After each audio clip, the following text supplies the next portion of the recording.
자, 이제는 법인세를 좀 들어갈게요.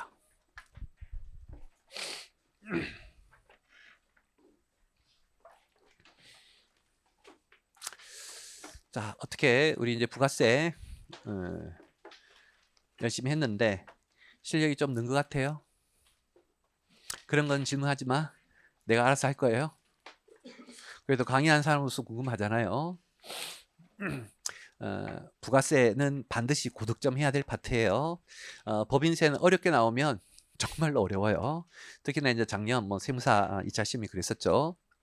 근데 이제 상대적으로 부가세는 그렇게까지 어렵게 나오는 경우는 잘 없었다. 어쩌다 간혹 정말로 이상하게 나온 경우는 있었지만 그래도 부가세는 평이하게 출제되는 게 이제 대부분이었으니까 여러분들이 투입만 하시면 시간만 투입하시면 부가세는 틀림없이 고득점 할 수 있는 파트예요.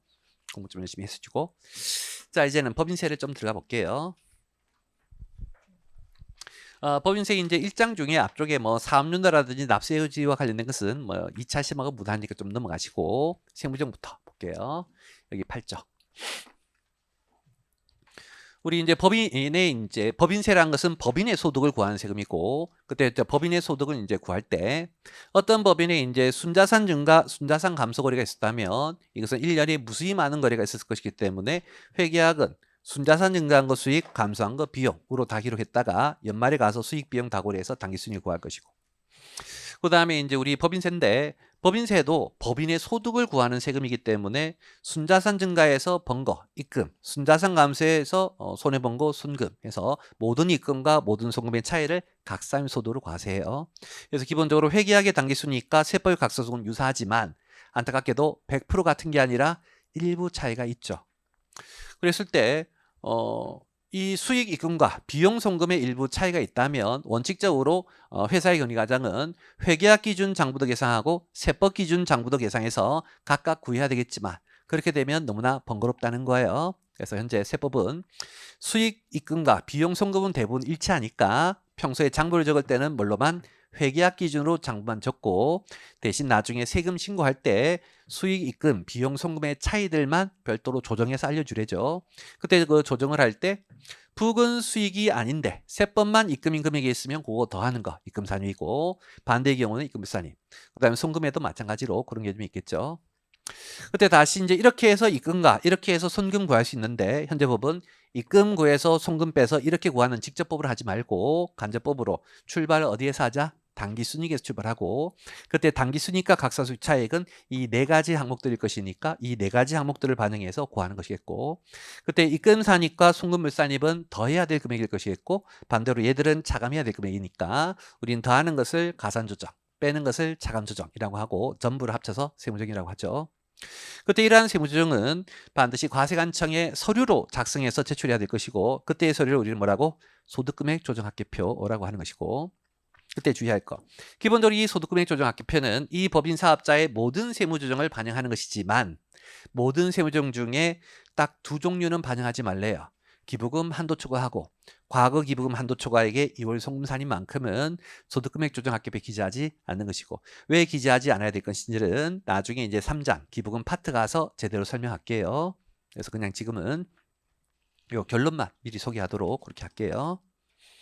그다음 이제는 결산조정 신고조정인데 뭐 용어의 정의는 중요하지 않고요. 요게 중요한 거예요. 요게.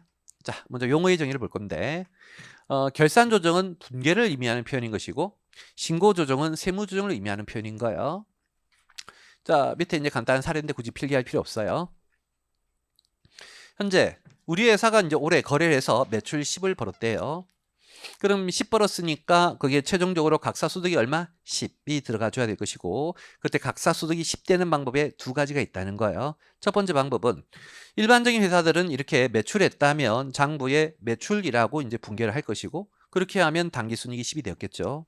근데 항상 우리 각사소득은 당기순이익을 기초로 계산할 것인데 현재 당기순이익도 10이고 각사소득도 10이면 같으니까 뭐 할 필요 없겠다? 세무조정할 필요가 없겠고 근데 두 번째 케이스는 우리 회사의 경리과정이 약을 먹고 매출했지만 분계를 안 했대요. 그럼 부계 수익을 안 잡았으니까 회사의 당기순이익이 얼마? 0이 되어 있겠죠. 근데 세법의 각사소득은 10이 돼야 되니까 당기순이익과 각사소득이 다르면 이 차이만큼 뭐 한다? 세무조정을 하게 될 것이고 입금산입 10 이런 식으로 세무조정하겠죠. 그러면 결국 세법의 입장에서는 각사소득 10을 만드는 방법이 몇 가지가 있는 것이다? 두 가지. 분개를 해도 되고 세무정을 해도 되고, 그래서 이렇게 분개를 하면 세무정 할 필요 없고, 분개 안 하면 뭐 하면 돼요? 세무정 하면 되는 것이겠죠. 그때 이제 이런 식으로 각사소득을 만드는 방법이 두 가지가 있으니까 세법 입장에서는 분개하고 세무조정은 유사한 컨셉인 거예요. 그래서 이제 얘들을 구분하기 위해서 얘는 장부 적으면서 조정한다 해서 결산조정이라고 하고, 얘는 법인세 신고하면서 하는 조정이다라고 해서 신고조정이라고 하는 것이죠. 그래서 뭐 결산조정 신고조정이라는 용어의 정의는 중요하지 않고 우리에게 중요한 건 요거예요. 회계학은 분개했느냐 안 했느냐에 따라서 당기순이익이 크게 달라져서 아주 큰 차이를 거주지만 세법은 상관없다는 거예요. 분개했으면 세무조정 안 하고 분개 안 했으면 세무조정 하는 것이고, 따라서 세법 입장에서 분개와 세무조정 같은 거야 다른 거야? 같은 거야. 세법의 입장에서 부계 분개하는 거하고 부계 분개하지 않고 세무조정 하는 거하고 똑같은 것이고, 요 개념이 우리 이제 내일 할 이중 세무조정 할 때 아주 중요한 개념이에요. 그래서 이게 이해가 안 되면 이중 세무조정 하기가 어려운 것이다. 그다음, 자 이제는 결산조정상, 신고조정상 할 거고, 요게 이제 뭐 1장에서 가장 1장 오늘 할 거 중에 이제 가장 중요한 개념이겠죠. 자, 여러분들이 이제 개론 공부할 때 1차에서 신고조정 사항은 뭐라고 배웠냐면, 장부의 수익이나 비용으로 계산 안 하면 반드시 입금산입, 송금산입의 세무조정을 해야 되는 항목이고, 반대로 결산조정 사항은 기본적으로 송금이 있는데 장부의 비용으로 안 적으면 손금산입의 세무조정 할 수 없는 항목이다. 그렇게 배웠죠. 그러한 정의는 다 잊어버리시고 의미 없는 정의예요. 진정한 정의는 뭐냐? 우리 이제 세법에 입금, 송금이 있어요. 입금도 아니고 송금도 아닌 건 필요 없고, 입금이거나 순금인 것이 있는데 어느 연도에 입금, 송금일 거냐와 관련해서 신고조정상이라는 개념은 그 놈의 기속 시기가 법에 딱 정해져 있는 거예요. 그래서 만약 25년도가 기속 시기라면 반드시 25년도에 입금, 25년도에 순금이 돼야 돼요. 근데 만약에 부계에서 그 입금이 돼야 될 금액을 부계 수익을 안 적었으면 실수한 거예요? 선택한 거예요? 잘못한 거예요? 잘한 거예요? 무조건 입금이 돼야 될 건데 부계 안 적었으면 세법 기준으로 잘못한 것이니까 반드시 입금 산입, 송금 산입을 할 수밖에 없는 사항인 것이다. 근데 그에 반해서 결산조정 사항은 뭐냐? 회계학에는 없는 세법에만 존재하는 개념인데 기본적으로 손금에만 있는데 그 손금의 기속 시기를 선택할 수 있다는 거야. 왜 손금의 기속 시기를 선택할 수 있느냐? 그의 가장 주된 원인은 여기 있는 외부와의 거래 없이 추정으로 계상되는 송금이기 때문에 그래요. 자, 대표적인 항목이 감가상각비죠. 자, 여러분들 회계학에서 감가상각비 공부할 때 감가상각비를 계산하는 방법은 정액법도 있고 정률법도 있고 연수학계법도 있고 이정치가법도 있고 다양하게 있죠. 뭐가 정답이에요? 없죠. 왜 이렇게 다양한 방법이 있느냐? 항상 회계학에서 다양한 방법이 있다는 건 정답이 뭐인지 존재하지 않는다는 거예요. 그러니까 다양한 방법이 있겠죠. 왜냐? 이 감가상각이라고 하는 건 내가 기계장치를 샀을 때 올해 사용했다면 반드시 발생한 비용인 것은 맞는데 그 금액이 얼마인지 정답은 누구도 모른다는 거예요. 왜? 외부와의 거래가 없다 보니까 이게 얼마만큼의 비용인지 알 수가 없는 사건이죠. 그러다 보니 회계학은 정답은 모르지만 합리적으로 그 금액을 추정해서 계산하자라고 해서 이제 관점이 이제 다양한 방법이 여러 가지가 있는 것인데, 어쨌든 이것은 명백한 정답이 있는 비용, 추정되는 비용인 것이겠죠. 아시겠죠? 그때 이제 세법의 생각은 이래요. 세법은 야 올해 감가상각비가 얼마인지 모르겠지만 세법 기준 한 100이 정답이라고 생각해.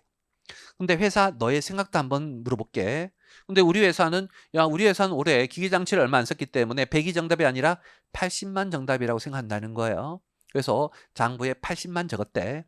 그럼 부계는 80 적었는데 세법은 아니야 무조건 100이 정답이야가 되면 덜 적은 비용 20을 어떻게 손금 산입해야 되겠지만, 세법의 생각은 우리의 법은 100이라고 생각하는데 너네 회사가 80이라고 생각하면 80 맞는 걸로 해줄게 라고 하는 것이다. 여기까지 이해되겠죠? 그래서 이렇게 외부와의 거래 없이 추정되는 금액은 세법은 그래 세법이 정하는 금액 100 범위 내에서 네가 생각하는 금액을 정답으로 생각할게 라고 하는 뜻인 거예요. 여기까지 아시겠죠? 그러면 그때 나머지 20 있잖아요. 세법은 100가지 정답이라고 생각했는데 북이 80이라고 생각하면 나머지 20은 그러면 영원히 송금이 안 될 거냐? 그런 건 아니라는 거죠. 나중에 손금이 될 수도 있겠다는 것이다. 그래서 결산 중 사항의 핵심은 뭐냐면 이렇게 외부와의 거래가 없이 추정되는 금액은 올해 손금이 얼마인지 정답이 애매하니 회사 너가 선택할 수 있도록 해줄게 라고 하는 것이다. 아시겠죠? 물론 이때 이제 그 금액의 선택은 마음대로 선택할 수 있는 건 아니고 세법이 정하는 금액 한도 범위 내에서만 선택 가능한 거예요. 여기까지 아시겠죠? 그래서 강가상 같은 경우에는 올해 손금이 받을 얼마 100 중에 80을 받을지 60을 받을지도 선택할 수가 있겠고 안 받은 20, 40을 다른 연도에 선택할 수도 있는 거예요. 그런 식으로 감가상각과 같이 특정한 항목들은 그놈 손금의 기속식을 어떻게 선택할 수 있는 거예요. 선택. 근데 이때 선택의 의사표시를 과세관청이 해야 될 것이고 항상 선택의 의사표시는 장부에 적어서 하래요. 장부에 적어서. 아까 얘기처럼 100 한도인데 80 적었으면 올해 얼마 선택? 80 선택한 거예요.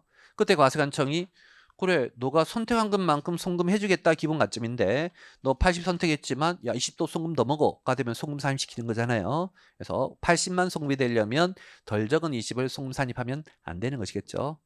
되시겠어요?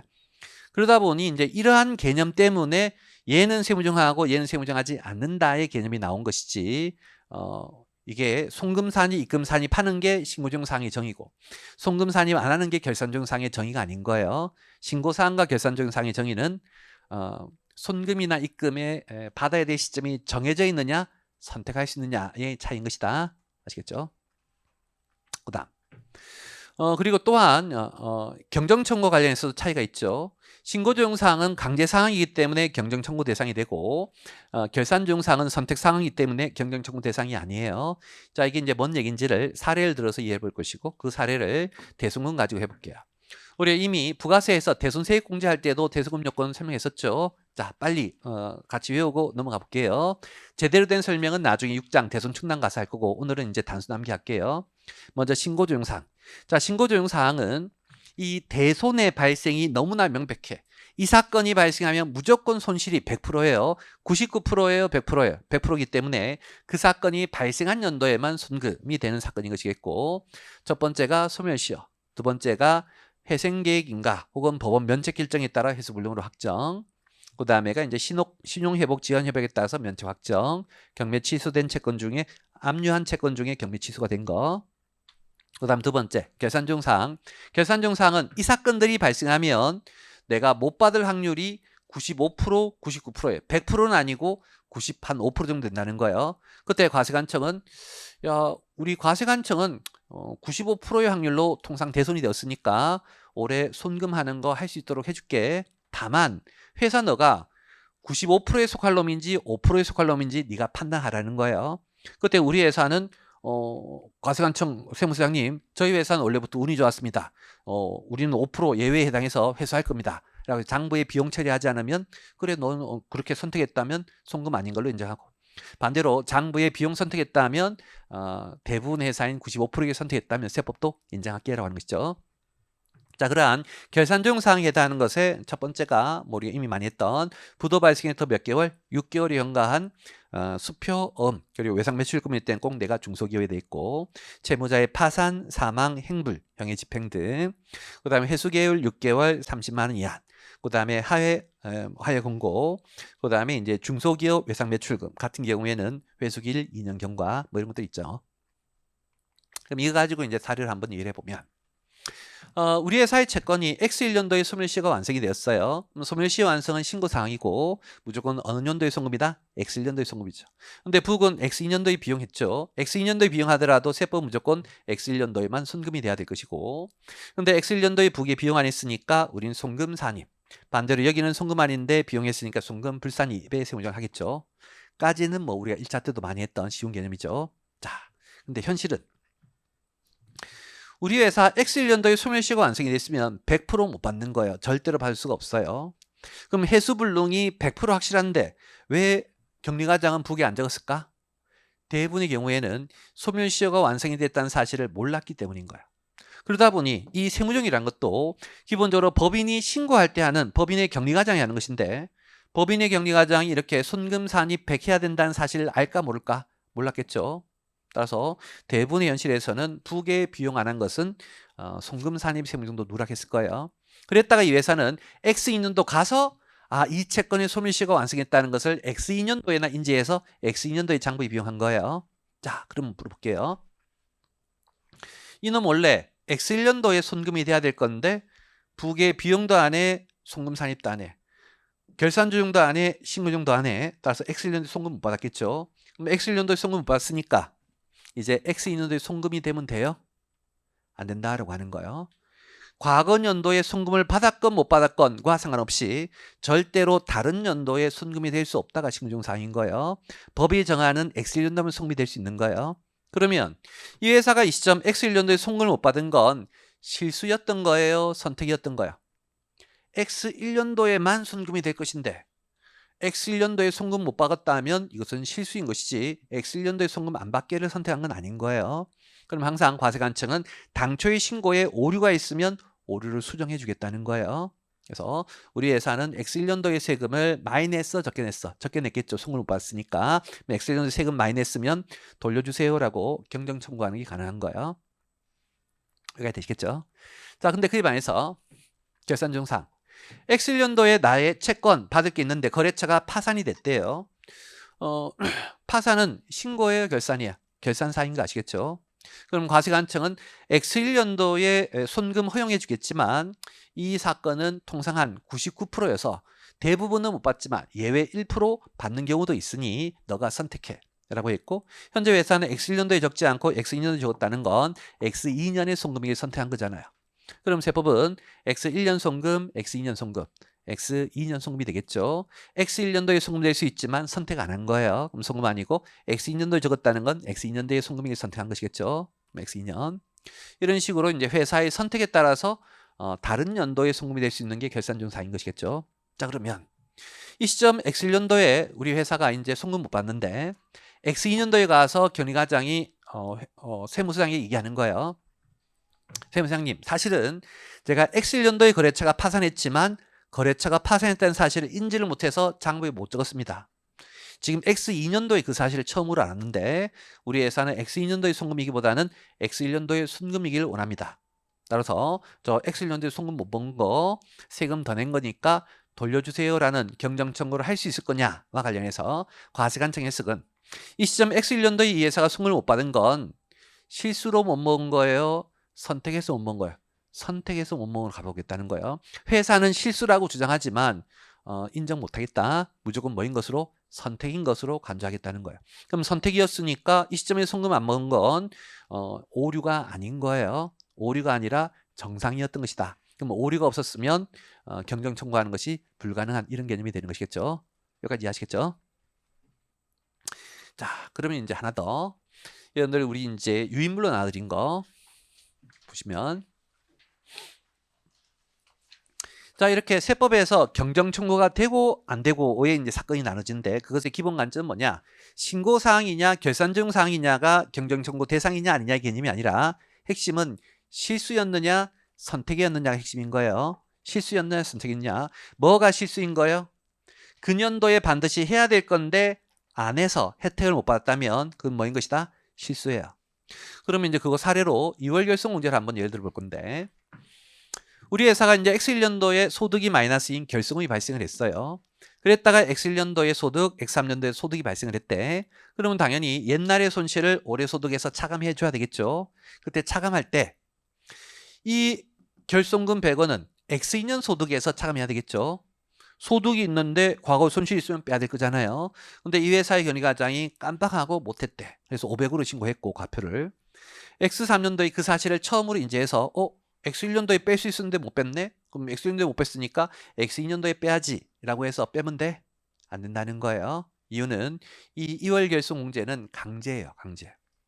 과거에 손실이 있고 올해 소득이 발생하면 올해 소득에서 반드시 차감을 해야 되는 것이고, 내가 이때 차감 안 하고 이때 차감하고 기속시기를 선택할 수 없는 것이다. 아시겠죠? 우리 2월 결손금은 손금은 아니지만 손금과 마찬가지로 소득을 줄일 수 있는 항목이잖아요. 그때 과세관청은 2월 결손금을 마음대로 차감하도록 한다면, 시점을 마음대로 선택한다면 조세 피할 수가 있는 거예요. 왜? 생각해 보시면 우리 법인세는 누진세율이잖아요. 그러면 회사 입장에서는 올해는 소득이 얼마 안 발생했네. 낮은 누진세율이니까 올해 안 빼고, 내년도에는 소득이 어마어마하게 발생했네. 높은 누진세율이니까 소득이 많은 연도에서 차감을 하면 세금 감속이 훨씬 더 클 수가 있잖아요. 그런 식으로 시점을 선택할 수 있도록 허용한다면 뭐 할 수 있다? 조작을 할 수 있는 거야. 누진세율 높은 연도에만 공제하는 조작을 통해서 조세 합의할 수 있는 관점이 있으니까 법은 강제로 정해져 있어요. 강제. 반드시 언제 빼야 되는 것이다? X2년을 빼야 되지 X3년을 뺄 수가 없는 거예요. 여기까지 아시죠?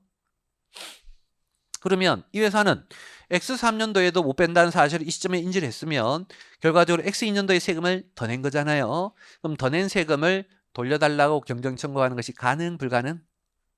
가능한 것이겠죠. 왜? 강제사항을 못 받았으니까. 그래서 얘는 경정 청구에서 요때 이제 500원에 대해서 세금 냈던 거 100원치 이제 공제 못 받은 만큼 더 냈던 것이니까 환급 요청하면 가능한 거예요. 근데 그에 반해서 결손금 소액공제. 우리 회사가 이제 중소기업인데 올해 결손금이 발생했어요. 그럼 이 중소기업 결손금은 전년도로 소급해서 전년도에 냈던 세금을 환급받을지, 차기로 이월해서 미래의 세금을 줄일지 회사가 선택할 수 있잖아요. 근데 우리 회사는 처음에는 소급 받는 것보다는 미래의 소득이 많아서 미래의 세금을 많이 낼 것 같으니 미래로 빼는 게 좋겠다라고 해서 2월을 선택했어요. 소급을 선택하지 않고. 그렇게 해서 2, 3년이 지난 다음에 봤더니 소득이 얼마 안 발생해. 소급이 더 유리한 것 같은 거예요. 사후적으로. 그러면 2, 3년 지난 다음에 저 옛날에 소급공제 신청 안 한 거 있는데 이제 신청할게요. 하면 돼요? 안 되는 것이다. 왜? 이 소급공제는 아까 얘기했듯이 무슨 항목? 선택 항목이고, 선택 항목이면 최초의 소급공제를 선택하지 않은 건 이미 회사의 선택이 된 거예요. 실수가 아니었다는 거예요. 그러면 사후적으로 뒤집을 수가 없는 것이다. 그래서 소급공제는 경정청구가 불가능해요. 여기까지 개념 되시겠죠? 자, 그러면 여기까지 내용과 관련해서 뭐 1차 시험이 아직까지 그렇게 나온 적은 없는데 2차 시험이 아직 나온 적은 없지만 혹시라도 교수님이 우리 회사가 과거 신고한 내역을 따져봤는데 신고는 이미 끝난 거예요. 과거 신고한 내역을 따졌는데 오류가 있었다. 그러면 그 오류를 반영해서 경정 청구하려고 한다. 그때 경정 청구로 감소할 세금은 얼마냐를 물으면 과거의 오류 어떤 걸 찾아야 돼? 신고조정사항 항목 혹은 강제 항목을 찾으라는 얘기고 결산조정사항 항목, 선택 항목은 찾을 필요가 없다는 얘기예요. 우리가 경정 청구가 되는 건 항상 강제, 신고조정사항이나 2월 결손공제들은 경정 청구가 가능한 항목이니까 아시겠죠? 그래서 시험에 경정 청구를 통하여 돌려받을 세금이 얼마냐는 전부 다 뭐 찾으라는 얘기다? 강제사항, 신고조정사항을 찾으라는 얘기예요. 아시겠죠?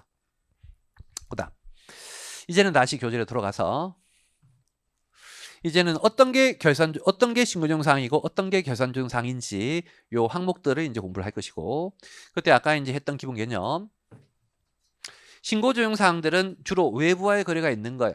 외부와의 거래가 있다는 것은 언제 입금이 되고 언제 송금이 될지 시점이 있다는 뜻이겠고 시점이 존재하면 선택할 수 없으니까 신고조정사항 주로 외부와의 거래가 있는 것이고 반대로 이제 결산조정사항은 외부와의 거래가 있는 없는 외부와의 거래가 없으니까 딱히 어느 시점이 송금이 될 수 있다가 애매한 것들인 거예요.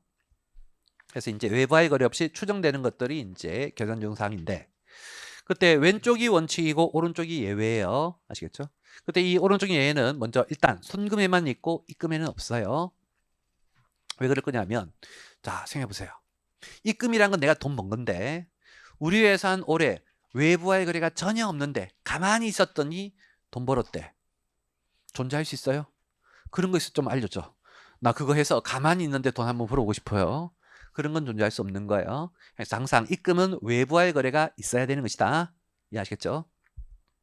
근데 그에 반해서 손금은 그런 것들이 있다는 것이죠. 아까 했듯이 내가 기계장치 사고 가만히 있었어요. 그러면 이제 우리 감가상각하잖아요. 아시겠죠? 그래서 이제 그런 식으로 비용 중에는 외부와의 거래 없이 발생하는 것들이 꽤 상당히 있어요. 그래서 기본적으로 결산조정사항은 어디에만 있다? 송금에만 있어요.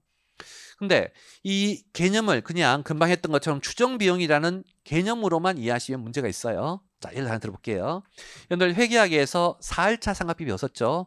4차 할인 발행 자금 상각비. 그거 세법상 신고조정 사항일까 계산조정 사항일까? 이게 보는 사람의 관점마다 좀 다른 거예요. 4할차란 건 회사채 발행하면서 발생한 거니까 외부와의 거래가 있는 거 아니냐? 기업회계인처럼 유효조절법에 따라 해야지. 상황이라고 해서 신고조정 상황이라고 해석할 수도 있고, 혹은 4일차 상각비도 이것은 특별히 외부와의 거래가 있는 건 아니지 않니? 그냥 감가상각처럼 생각해서 비용하는 것이니까 외부와의 거래 없는 결산조정 상황으로 봐야 되겠다라고 생각할 수도 있겠죠. 그래서 이런 식으로 외부와의 거래가 있다 없다 추정이냐 아니냐는 사실 어느 정도 주관적인 가치 판단이 들어가는 사건인 거예요. 근데 여러분들이 이제 그런 식으로 개념으로만 이해를 해서 풀려고 하면 문제를 맞출 수가 없는 것이다. 현재 세법은 4할차 상각비는 신고조정상 항목으로 정하고 있어요. 4할차 상각비는 뭐다? 신고조정상 항목이기 때문에 반드시 정해진 시점이 있고 그 정해진 시점은 갭과 동일하게 하도록 하고 있다. 아시겠죠? 따라서 결론, 요거 예외 항목들을 외워야 돼요. 달달달달 외워야 된다. 자, 같이 한번 외워볼게요. 10쪽이 있어요. 제일 첫 번째가 이제 자산의 감액 손실해서요. 우리 세법은 자산의 평가를 원가법으로 해요. 원가법으로 한다는 얘기는 연도 말에 시가가 증가하든 시가가 하락하든 평가이익 평가 손실 없이 장부가액 그대로 가야 된다는 뜻이겠죠. 다만 예외적으로 회계학의 손상차손하고 유사하게 특정한 자산에 특정한 사건이 발생하면 요거 감액 손실로 장부가액을 감소시킬 수 있는 특례 규정이 있죠. 그때 세법은 이것들을 전부 다 결산조정상으로 규정하고 있고, 자, 같이 좀 외워볼게요. 재고자산 같은 경우에는 파손 부패의 사유, 그 다음에 유형자산 같은 경우에는 천재, 지변, 화재, 수용, 폐강, 그리고 이제 생산설비의 시설 개체, 기술 낙후로 인한 폐기, 그 다음에 임차 사업장의 원상 회복을 위한 시설물 철거, 나중에 다 뒤에서 볼 거예요. 그 다음에 이제 주식인데, 주식이 좀 많이 중요하긴 하죠. 나중에 강조할게요. 지금 단순 암기. 주식과 관련해서 주식을 발행한 법인이 부도가 나거나 회생계획 인가가 들어가거나 부실지무 기업이 된 경우, 혹은 주식을 발행한 법인이 파산이 되는 경우 좀 외우시고, 두 번째가 이제 아까 했던 결산조정사항에 대한 대손금, 부도 6개월 같은 것들이겠고, 그 다음에가 이제 세 번째가 이제 충당금이에요. 먼저 첫 번째가 이제 대손 충당금인데, 대손 충당금 하기 전에 이제 밑에 거부터 할게요. 참고부터. 먼저 세법은 충당금, 우리 회계학은 충당부채를 하죠. 세법은 이러한 충당부채를 인정해야 하네요? 안 해요. 왜 안 하느냐? 요 개념이 이제 기본으로 중요한 것이고, 뭐 작년 세무사 2차 시험에도 그 개념만 이해하시면 쉽게 풀 수 있는 문제들이 꽤 있었어요. 자, 뭐냐면 세법은 권리의무 확정주의예요. 권리의무 확정주의란 권리가 확정되는 시점에 입금이고 의무가 확정되는 시점에 손금이다라고 하는 거예요. 그때 이 확정이라고 하는 것은 추정이에요, 명백이에요? 명백이 돼야 된다라는 뜻인 것이다. 자, 그러면 밑에 있는 판매부정 충당금을 한번 예를 들어보면, 우리 회사가 올해 매출을 100원 했어요. 근데 매출 100 하면서 소비자에게 야, 이 제품에 대해서는 2년간 무상 수리할게 라고 한다는 것이죠. 그때 회계학의 관점은 올해 수익이 발생했네? 그러면 그 수익에 대한 비용이 무상 수리 비용일 것인데, 그 무상 수리 비용이 올해 의무는 발생이에요, 확정이에요? 매출했으니까 수리해야 될 의무는 발생은 한 거예요. 근데 그 발생한 금액이 얼마인지는 명백이에요, 추정이에요? 추정이죠. 2년 뒤에 일어날 일을 어떻게 할 거예요? 그때 회계학은 발생주의의 관점이기 때문에 야, 올해 수익에 대응하는 의무가 발생했으면 올해 비용이 돼야 될 것이고, 다만 그 금액이 명백하진 않으니 2년치 추정되는 수리 비용을 예상해서 지금 미리 비용하고 대변에 부채 잡는 거, 그게 바로 충당부채인 것이겠죠. 근데 세법 입장은 권리의무 확정주의여서 아무리 올해 매출액이 발생하고 의무가 발생한 건 맞지만 그 의무의 금액이 얼마인지는 명백 추정인 것이죠. 현재는 알 수가 없잖아요. 미래에 실제 수리 요청이 들어야만 알잖아요. 그래서 의무가 존재하는 건 알겠는데 금액이 얼마인지 모르면 발생만 했고 미확정이다. 이게 중요하대요. 권리가 있고 의무가 있고, 권리의 존재, 의무의 존재는 있지만 금액이 얼마인지 모르면 그건 발생이라고 부르고, 금액까지도 얼마인지 명백하면 확정이라고 부르는 거예요. 따라서 이러한 판매보증 충당부채니 하자보수 충당부채니와 같은 충당부채들은 전부 다 미래에 발생할 금액을 추정한 금액이고 확정된 숫자가 아닌 거예요. 따라서 권리의무 확정주의 관점에서 이러한 충당금을 부계 비용한 건 무조건 송금을 인정하지 않는 것이 원칙이다. 이거 되시죠? 다만 예외적으로 몇 가지는 인정해요. 그 중에 첫 번째가 대손충당금이고, 대손충당금이라고 하는 것은 우리 회사가 올해 매출해서 매출 채권이 있는데 이게 미래에 못 받을 것 같아요. 다만 현재 시점에는 미래에 못 받을 금액이 추정이에요, 확정이에요? 추정인 것이고, 그러면 세법은 그 미래에 발생할 금액을 합리적으로 추정해서 올해 비용하는 거 인정할 거냐. 권리의무 확정주의에 의하면 인정하지 않아야 되겠지만 예외적으로 발생주의 관점으로 인정해 줄게라고 하는 것이죠. 그게 이제 대손충당금이고. 퇴직급여 충당금도 마찬가지죠. 미래의 종업원이 퇴사하면 퇴직금 줘야 될 건데 그 미래에 줄 돈 얼마인지 모르지만 현재 합리적으로 추정해서 미리 비용하고 부채 잡는 게 퇴직급여 충당금이죠. 이 두 놈만큼은 권리의무 확정주의에 의하면 부채로 인정하지 말아야 되지만 예외적으로 세법이 인정하는 것이다. 그러다 보니 올해 이 대손 충당금, 퇴직급여 충당금을 손금으로 인정할 때 이 손금은 명백이에요, 추정이에요? 추정의 금액들인 것이겠죠. 이러한 추정의 금액들이 바로 뭐인 것이다? 결산조용 사항인 것이고, 그러다 보니 이제 손금의 기속이 선택할 수 있게 해줄게. 감가상각비도 마찬가지고 아까 얘기했었죠. 그다음 이제 두 번째가 일시상각충당금이에요. 나머지는 됐고 요 일시상각충당 하나만 기억할게요. 자, 우리 1차 때 공부했을 거예요. 일시상각충당금은 이제 어떤 거냐면 내가 보험 차익이나 국고보증 같이 자산 취득을 위한 입금이 발생했어요. 그럼 그 입금이지만 그 입금을 내가 가지고 있지 않고 자산 취득을 위해서 나갔죠. 그럼 그 나간 돈은 자산의 취득가액이 되고 미래의 감가상각비가 돼야 될 것인데 입금은 지급이고 감가상각비 송금은 미래에 될 것이니까 초반에 입금이 많고 후반에 송금이 많아서 초반에 세금을 많이 내야 하는 문제가 있겠죠. 그런 문제를 해결하기 위해서 세법은 특별히 그 특별한 입금, 보험 차익 같은 특별한 입금으로 자산을 사면 그 자산 취득한 금액에 대해서는 미래에 감가상각하지 않고 조기에 일시에 감가상각을 하도록 하고 있죠. 그때 우리는 그 이제 감가상각비를 일시 감가상각비라고 하는 것이고 이 일시 감가상각비도 결산 중 사항으로 규정하고 있어요. 일단 당장에는 어떻게 이해하시냐면 이 일시 감가상각비는 여기 위에 있는 일반 감가상각비와 동일한 상각비 아니냐. 그래서 감가상각비라는 이유로 결산 중 사항이다 이렇게 이해할게요. 나중에 1층 가시면 제가 좀 더 근원적으로 설명드릴 것이고 그냥 지금은 단순 암기를 위해서 일시상각충당금은 미래의 감가상각비를 조기에 하는 것이니까 이것도 일종의 뭐하고 똑같다? 감가상각비가 똑같다. 감가상각비가 결산중 사항인 것처럼 얘도 결산중 사항인 거예요. 여기까지 아시겠죠? 자, 그런데 문제가 있는 것이 이 다른 요 항목이 나오기 전 이전까지의 사건들은 회계학에서도 다 이것들 비용으로 인정하는 거예요. 그래서 다른 것들은 장부에 비용으로 적었을 때 전혀 기업회계는 위배가 아니겠지만 이 일시상각충당금만큼은 회계학에는 없는 개념이어서 장부에 적는 순간 뭐가 되는 것이다? 기업회계준 위배가 돼버리는 거예요. 그럼 기업회계준 위배가 되니까 장부에 선택하는 순간 재무회계적 문제가 발생하니 세법이 양보를 해서 요 결산 중 사항 및도 뭐 할 수 있도록 세무조정, 손금 산입의 세무조정 할 수 있도록 한다. 회사 너가 갭을 위배해서 장부에 적고 싶으면 장부에 적어 선택하고 갭 때문에 장부에 못 적으면 뭐 해라? 손금 산입 세무조정을 해라라고 하는 거예요. 근데 이때도 여러분들이 오해하시면 안 될게 그럼 선생님 손금 산입의 세무조정 하니까 신고조정 사항이군요 라고 생각하시면 안 돼요. 신고냐 결산이냐 핵심은 강제냐 선택이냐가 핵심인 거예요. 이때 이 회사의 송금 산입은 반드시 해야 돼요. 해도 되고 안 해도 돼요. 선택할 수 있는 송금 산입인 것이다. 그래서 여전히 얘도 결산 중 사항인 거예요. 다만 결산 중 사항이지만 특별히 뭐가 허용되는 손금 산입의 세무조정이 허용되는 특별한 결산 중 사항이다로 이해를 해주셔야 되겠죠. 자, 거기까지가 원론적인 얘기인 것이고 다만 2차 수험생 입장에서는 그냥 신고조정 사항인 것처럼 생각해서 좋아요. 왜? 항상 시험은 세부담 최소화의 가정하에 세무조정 하시는 걸 거예요. 세부담 최소화라면 올해 손금이익을 선택할 수 있는 항목이 있다면 무조건 어떻게? 손금을 선택하는 게 유리할 것이니까 우리는 항상 손금 산입의 세무조정을 할 거예요. 그래서 수업 목적상으로는 뭐 신고조정 사항처럼 이해해도 큰 문제는 없을 것이다. 자, 그 정도 기억하시고 나머지는 좀 지엽적이니까 생략할게요. 우리 이제 1장의 1번 문제 하나 풀고 오늘 수업 마칠게요.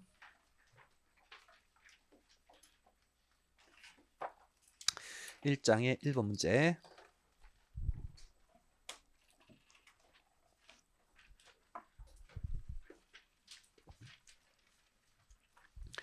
제일 위에 다음은 주식회사 나무의 7기 자료이고 밑에 요구사항 1, 2, 3 있는데요.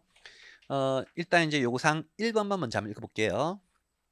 주식회사 나무는 외부 감사인의 요구에 따라 누락된 회계 처리를 전부 다 장부에 반영하기로 했고 법인세 최소화의 가정하에 학계표 작성하고 학계표 작성까지는 됐고 각사 소득을 구하시오. 그래서 이제 이 문제는 그냥 각사 소득 구하는 문제로 생각해 주세요. 자, 위에 자료 1번 읽어보면 주식회사 나무의 외부 감사에는 회계 감사 결과 다음의 사항들이 장부에 반영되지 않은 사실을 발견하고 나머지는 잘 회계 처리되어 있음을 확인했다. 그래서 이 뭔 뜻이냐면 현재 우리 회사가 아직 법인세 신고는 안 했어. 법인세 신고하기 전에 우리 회사의 회계 처리가 잘 되었는지 잘못되었는지를 공인회계사가 감사를 하고 있는 중인 거예요. 근데 공인회계사 입장에서 거기 있는 동그라미 1번부터 9번까지의 회계 처리가 기업 회계준을 위배한 회계 처리인 거예요. 그래서 이런 잘못된 회계 처리가 있다라고 이제 회사에 제시를 한 거예요.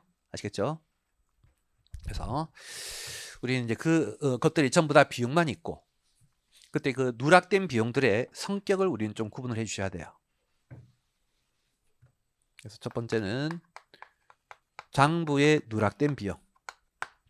그때 이 누락된 비용들은 크게 세 종류가 있을 거예요.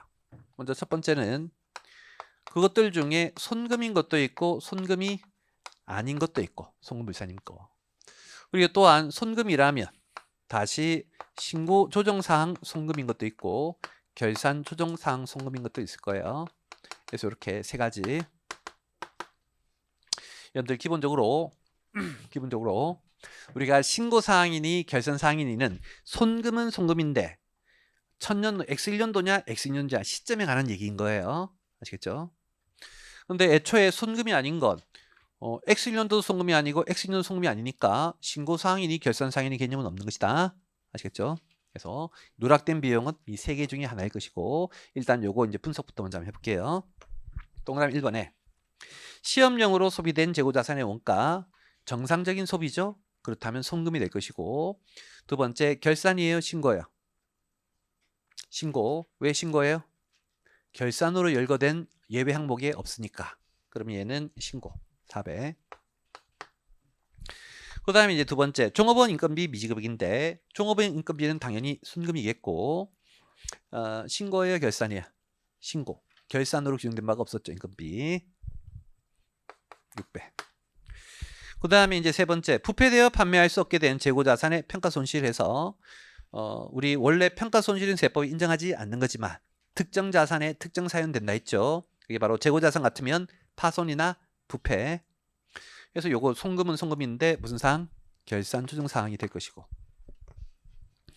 네 번째 수혜로 인해 파손된 유형자산의 평가손실에서 우리 역시 유형자산도 천재지변화재 수용동이면 감액손실 인정하죠. 그때 천재지변 중에 하나가 수혜의 관점이어서 얘도 결산 조정 사항.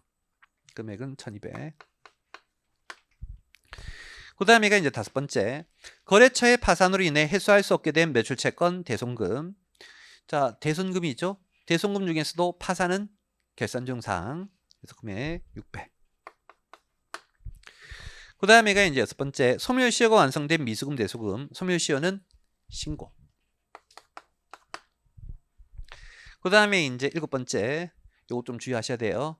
은행 차입금에 대한 기간경과분 미지급 이자인데 결산 조정 사항이야. 결산 조정 사항. 자, 뭐냐면 우리 이자 비용은 신고 사항이에요, 결산 사항이에요? 이자 비용은 당연히 신고정 사항이겠죠. 이자 비용은 외부와의 거래가 있는 거잖아요. 그래서 이자 비용은 원칙적으로 신고정 사항인 것이다. 다만 우리 이 이자 비용 나중에 배울 4장 손익기속시기 특례 파트에서 보시면 확정분이 아닌 미확정분. 미확정분이 바로 기간경과분 이자 비용인데 그 기간경과분 이자 비용을 장부에 적으면 세법이 미리 송금이 되고 장부에 안 적으면 손금이 안 되고 라고 하는 발생주의 수용의 특례가 있잖아요. 따라서 이렇게 이자 비용 중에 기간경과분, 미확정분은 발생주의 수용 특례 때문에 장부에 적느냐 안 적느냐에 따라서 손금이 될 수도 있고 안 될 수 있는 거예요.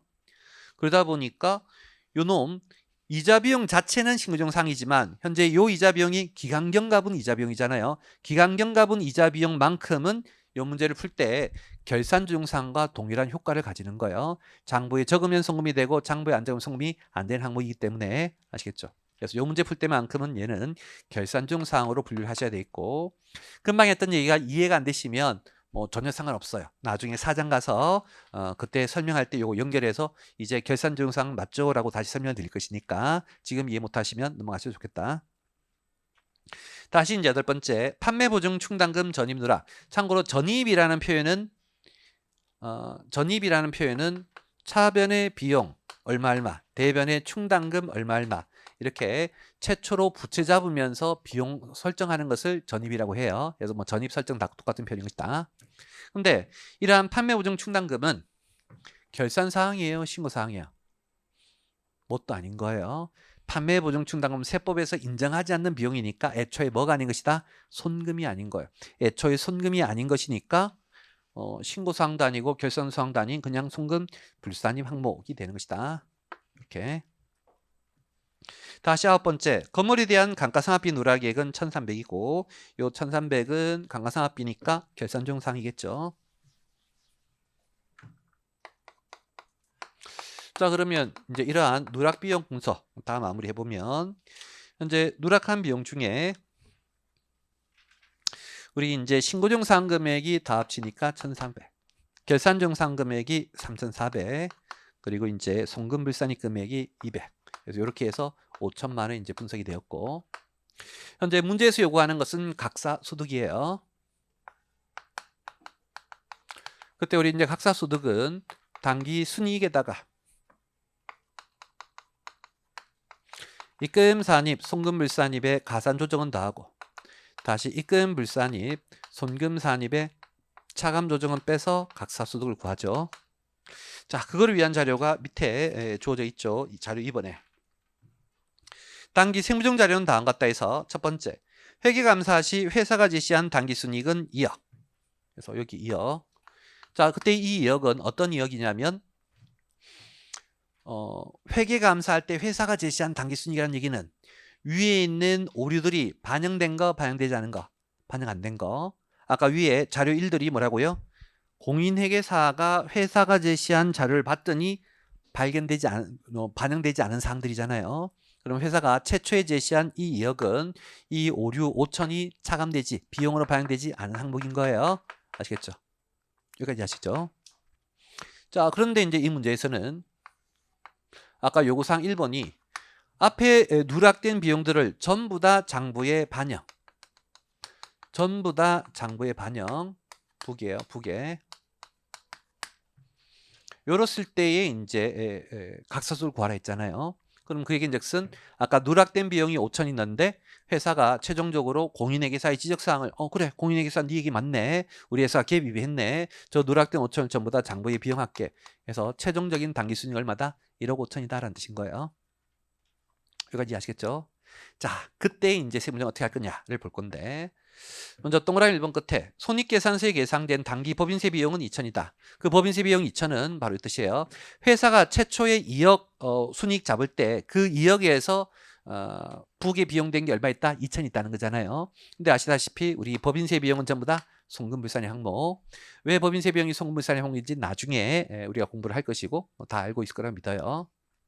그래서 우리는 이 5천 반영과 무관하게 2억 자체에 대해서 얼마의 세무를 할 게 있다? 2천의 세무를 할 게 있었고, 다시 이제 동그라미 2번. 당기 일시상각충당금 1,500의 설정이 가능하다. 그러면 아까 얘기했던 거 일시상각충당금은 결산조정사항이고 결산조정사항이면 장부에 적어서 송금 받는 게 원칙이지만 얘만큼은 특별히 뭐도 가능해요? 송금 산입도 가능하죠. 자, 그럼 물어볼게요. 현재 1충 1,500은 장부의 비용 적었어요? 안 적었어요? 안 적었어요. 어떻게 알아요? 만약 장부에 적었다면 여기 갭 위배한 금액의 자료가 제시되어 있을 거예요. 1충의 비용은 갭상 인정하지 않는 비용이니까 만약 장부에 적었다면 위에 오류라고 떠 있을 거예요. 근데 위에 오류에 없다는 것은 장부에는 안 적었다는 거예요. 그럼 1충 손금이 제기를 선택할 수 있는데 장부에 안 적었으면 또 다른 방법은 뭐? 손금 산입으로 선택할 수가 있잖아요. 이해되시죠? 그렇기 때문에 세부담 최소화 아까 문제에서 1,500만큼 손금 산입 하는 게 최소화에 유리하겠죠. 1충은 장부에 적을 수도 있고 송금 산입할 수 있는데 장부에 안 적었으니까 요구사항 자료 1번에 없었고, 따라서 우리는 법인세 최소화의 가정하에 손금 산입의 선택을 하는 것이다. 그 다음에 있는 3번, 4번은 특별한 얘기가 아니니까 마무리 해볼게요. 그러면 이제 우리 핵심은 뭐냐? 우리 핵심은 이미 이것들은 픽스된 거야. 최초의 당기순이익, 송금불산입, 차감조정까지는 이미 픽스가 돼 있고 이제 이 5천을 추가로 비용을 했을 때 이제 세무조정이 있을 거냐 말 거냐인 거예요. 이제 해보면 요 5천만 원은 요 세 가지로 나눌 수 있겠고 이것들은 손금인 거잖아요. 손금인 것들을 장부에 적었으니까 아무런 문제가 없겠고 그에 반해서 손금불산입 200은 손금이 아닌 거죠. 손금이 아닌 건데 장부에 적었으니까 200만 원만큼의 가산 조정의 세무조정을 해줘야 되겠지. 그렇게 되면 이제 최종적으로 총 가산 조정은 2,200, 총 차감 조정은 1,500이어서 요 금액이 1억 5,700에 이제 각서수익이 되겠죠. 그때 이제 참고로 우리 5천만 원 중에 최종적으로 손금이 된 것은 5천을 비용했고 그중에 200이 송금물산이 되었으니까 여기에서 받은 손금은 얼마인 것이다? 4,800이라는 거 아시겠죠? 자, 이제는 요구사항 2번인데 여러분들 요구사항 2번 한번 지문 읽어보시면 요구사항 2번은 전부 다 북에 반영하지 않는 거예요. 저 누락된 비용 5천을 한 푼도 장부에 비용하지 않기로 했다는 거예요. 그랬을 때 이제 각사수 구하라가 요구사항 2예요. 자, 그거 해보면 똑같이 당기순이익 2억, 그 다음에 이제 법인세 송금물산입 2천, 차감조정 1,500은 이 5천과 무관한 것이죠. 현재 요구사항 1이든 2든 전부 다 이 5천과 관련된 얘기예요. 5천을 비용했을 때, 안 했을 때 얘기잖아요. 그렇기 때문에 이제 이 숫자들은 항상 이미 정해져 있는 것이겠고. 자, 이제는 저 5천을 추가로 장부에 비용 반영하지 않은 상태로 최종 당기순이익이 2억으로 픽스가 되었다는 거예요. 자, 그랬을 때 이제 세무조정 어떻게 할 거냐를 똑같이 해보면 첫 번째. 자, 밑에서 가볼게요. 밑에 있는 200 손금이 아니죠. 손금 200 손금 아닌 걸 장부에 비용 안 했으니까 잘한 것이죠. 세무조정 할 게 없겠고. 그에 반해서 3,400은 무조건 송금이야? 장부에 적어야만 송금이겠죠. 근데 지금 장부에 안 적었으니까 얘도 최종 송금이 아닌 것이고 세법 송금 아니고 북에도 비용 안 했으니까 차이가 없겠죠. 근데 마지막 이놈은 무조건 얘는 뭐가 돼야 돼요? 손금이 돼야 돼요. 무조건 송금이 돼야 되는데 장부에 안 적었으니까 북과 텍스가 다른 것이겠죠. 그럼 반드시 우리는 그때는 뭐 해줘야 되겠다? 손금 산입의 세무조정을 해 주셔야 되겠죠. 그래서 이렇게 1,400의 세무조정을 할 것이며 그럼 최종적으로 총 가산 조정 2,000, 총 차감 조정 2,900에서 이제는 1억 9,100이 각사소득이 될 것이고 그때 이제 이 5천과 관련해서 보시면 이 5천 중에 최종적으로 세법상 손금이 된 금액은 얼마예요? 5천만 원 한 푼도 장부에 비용 반영하지 않았지만 1,400은 우리가 뭐 했겠다? 손금 산입의 세무조정 했으니까 최종적으로 손금을 받은 거잖아요. 이해되시죠? 그러면 현재 1번 케이스하고 2번 케이스의 각사소득의 차이는 얼마가 나요? 3,400이 나죠. 왜 이렇게 3,400 차이 나는 걸까? 그 이유는 바로 요거 계산 중 사항 때문인 거예요. 자, 분석해보면 신고조정 사항은 부회계 처리와 상관없이 올해 무조건 뭐가 돼야 돼? 손금이 돼야 돼. 부의 1번처럼 장부에 적어도 손금이고 2번처럼 장부에 안 적어도 송금 산입 손금인 거예요. 그래서 얘는 부회계 처리와 상관없이 무조건 손금이 될 것이고 그 다음에 이 200도 마찬가지죠. 얘는 부에 적건 안 적건 무조건 손금이 안 될 거예요. 그래서 얘는 항상 손금이고 얘는 항상 손금이 아닌 거예요. 이해하시겠죠? 근데 그에 반해서 이 결산조정 사항은 올해 손금이 될 수도 있고 손금이 안 될 수도 있죠. 장부에 적으면 뭐가 돼? 손금이 되고 장부에 안 적으면 손금이 안 되잖아요. 얘는 결과적으로 장부 회계 처리에 따라서 변하는 거예요. 계산조정 사항은. 이해되시죠? 그러다 보니 이제 장부에 3,400을 적은 이놈은 손금이 되었고 그래서 여기가 4,800 각서 이렇게 있지만 이 두 번째 케이스는 3,400을 장부의 비용으로 안 적었기 때문에 손금 안 들어가서 각사수익이 더 많아지게 된 것이다. 이해하시겠죠? 그럼 제일 밑에 요구사항 3을 마저 해볼 건데 요구사항 3이 읽어보시면 뭐라 돼 있어요? 최소한의 분계를 장부에 하기로 했다 했죠. 최소한의 분계. 이때 이 최소한은 뭘 위한 최소화인 거예요? 세부담 최소화를 위해서. 내가 세부담 최소화라는 얘기는 올해 손금을 최대한 받고 싶다는 거예요. 최대한 손금을 받고자 할 때 분계해야 될 최소한의 금액이 얼마냐는 것이죠. 그러면 보시면 바로 이거 하란 얘기예요. 요 3,400. 왜 그래요? 우리가 신고사항이나 송금불산의 항목은 장부에 적든 안 적든 소득의 변화가 없는 거야. 하지만 요 놈은 장부에 적으면 소득의 변화가 있는 것이죠. 그러면 세부담 최소화를 위해서는 얘는 어떻게 꼭 적어야 되겠죠. 위에 두 개, 위 놈과 이 놈은 적고 안 적고의 차이가 없잖아요. 아시겠죠? 그래서 결론, 여러분들 해설에 가보시면, 해설에 8쪽 가보시면 요구사항 해설에 3회 동그라미 3번 있죠. 읽어볼게요. 요구사항 3회.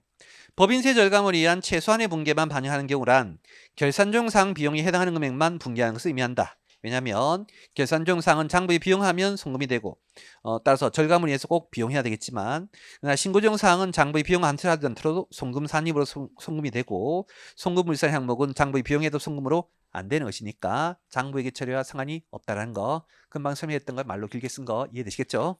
따라서 시험에 세부담 최소화를 위하여 꼭 최소한의 분계를 하라는 얘기는 뭐 하라는 얘기다? 결산종 상만 부계 비용하라는 거예요. 그럼 결론, 당기순이익 2억, 가산조정 2천, 차감조정 1,500은 북회계 처리와 상관없이 정해져 있는 것이고, 이제는 우리 최소한의 분계, 결산종 상에 해당하는 얼마? 3,400을 부계 비용할 거예요. 그럼 나의 당기순이익은 1억 6,600이고, 이제는 이제 요 3,400에 대한 추가 세무령을 할 것인데, 먼저 요 놈 200은 송금 아닌데 현재 부계 비용 했어 안 했어? 안 했어. 세무할 게 없겠고. 자, 요 놈은 장부에 비용으로 적었으니까 세부터 뭐 순금이 되고, 북 비용했으니까 같아서 세무할 게 없겠고, 얘는 순금이 무조건 돼야 되는데 안 적었으니까 어떻게? 강제로 순금 산입에 세무령을 해 주셔야 될 것이고, 그렇게 되면 총 차감조정, 가산조정 2천에 총 차감조정 2,900이 되어서 각사 소득은 1억 5,700이 나올 것이고, 따라서 여기 요놈 손금에 해당하는 금액 4,800 중에 3,400은 장부에 적어서 송금, 분계해서 송금, 나머지 1,400은 세무조정으로 순금을 봐서 첫 번째 케이스나 세 번째 케이스나 총 5,000 중에 송금이 4,800은 똑같은 것이겠죠. 자, 만약 이 문제가 시험에 나온다면 3개 구하라가 안 나오겠죠. 뭐만 나오겠다? 요구사항 3 나올 거예요. 요구사항 3. 그래서 시험에 지금 문제처럼 우리 회사가 아직 장부를 마감하지 않았는데 이번에 뭔가를 더 반영해서 장부를 마감하려고 하고, 그때 장부 반영할 때 최소한 세금 절감을 위한 최소한의 분계만 한다는 뭐 찾으라는 얘기다? 계산용 사항. 이해하시겠죠? 자, 그럼 다시 아까 했던 거하고 응용해 볼게요. 시험에 우리 회사가 과거에 신고를 했다. 과거에 신고한 내용, 이미 신고가 끝난 내용을 찾아봤더니 그 신고사항 중에 세금 절감을 위한 오류사항이 있다. 그러면 최대한 환급받을 세금이 얼마냐를 구하라는 문제는 뭐 구하라는 얘기예요? 이미 신고가 끝났는데, 이미 과거의 신고, 지금은 25년도예요. 23년도에 법인세 신고가 끝났어. 그때 25년도에 우리 회사가 뭔가 검토했더니 23년도에 오류가 있고, 그 23년도에 오류를 반영해서 경정 청구로 돌려받을 세금 얼마니를 구하라는 문제가 나오면 뭐 찾으라는 거예요? 신고중 상 찾으라는 얘기예요. 경정 청구로 돌려받을 금액이 얼마니는 뭐 찾으라는 얘기다? 신고중 상 찾으라는 얘기고, 그에 비해서 지금 문제는 우리 회사가 25년도에 법인세를 신고하려고 하는데 아직 25년도에 장부가 마감되지는 않았어. 그래서 25년도에 추가로 장부에 비용할 수 있는 여지가 있는데, 그때 단기의 세금 절감을 위해서 최소한의 분계만 하려고 한다라고 하면 뭐 찾으라는 얘기예요? 계산종 찾으라는 얘기예요. 최소한의 분계, 계산종 사항, 경정 청구로 인한 환급세 구하시는 신고종 사항 찾으라는 얘기다. 응용되시겠죠? 자, 오늘은 일단은 여기까지만 수업하는 걸로 할게요. 내일 뭐 나머지 내용들 이어서 좀 설명하도록 그렇게 하죠. 마치죠. 수고하셨습니다.